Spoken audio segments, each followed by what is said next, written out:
Hindistan'da 9 Türkmenistanlı ayal valyuta we altın gaçakçylygyna tutsuk edildi. Delhi'nin aeroportuna 9 Türkmenistanlı ayal yurdun daşyna 38 milyon 300 000 hindi rupisi, yani $541.961 möçberine daşary yurt valyutasyny bir kanun ýoly bilen çykarmaga synanyşmakda aýyplanyp tutsuk edildi diýip Hindistanyň Times of India neşri 23-nji dekabrda habar berdi. 18-nji dekabrda Delhi'nin aeroportuna Türkmenistana barýan 105 ýolagçy saklandy we olaryň goşlary Hindistanyň gümrük gullugy tarapyndan barlandy.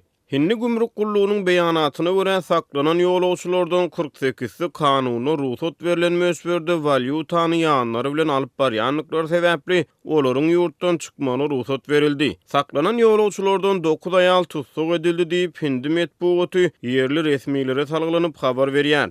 Maglumata görä Hindi resmiýleri bir kanun ýollary bilen ýurtdan çykarylmaga synanyşylan daşary ýurt valyutasynyň altyn gaçakçylygynyň üstü bilen edinilendigini aýdýar. Bir topar daşary ýurtly ýurda daşary ýurtlardan bir kanun ýollary bilen altyn geçirip ony bu ýerde öz kontaktlarynyň kömegi bilen satýarlar. Olar mundan gazanan pullaryny köplenç nagat görnüşinde Hindistanyň daşyna çykarmaga synanyşýarlar diýip Times of India Hindistanly bir resmiýiniň sözlerine salgylanyar. Maglumata görä waka bilen bagly derňewler dowam edýär. Hindi medeniýetiniň ma'lum bolşuna görä mundan ozal hem bir näçe Türkmenistanly Delhi'niň aeroportuna altyn gaçakçylygy bilen baglylykda tutsuk edilipdi. Ýatadyp geçsek maýyň başyna 4'üsi Türkmenistanyň raýaty jemi 5 ýolagçy bahasy 20 milyon hindi rupisyna barabar, ýagny ortaça 288.140 Amerikan dollary möçberine gyzyly bir kanun ýollary bilen Hindistanyň çägine saljak bolanyny Hindi gümrük resmiýetleri tarapyndan saklandy. Ondan ozal geçen ýylyň maýynda 29 Türkmenistanly jemi $950.000 barabar altyny bir kanun ýollary bilen Hindistanyň çägine girizmäge synanyşmakda aýyplanyp tutsuk edildi. Şonu azatlygyň ýurt içindäki ýagdaýdan habarly çeşmesi türkmen häkimetleriniň Hindistana gaçakçylykda aýyplanyp tutsuk edilen türkmenistanlary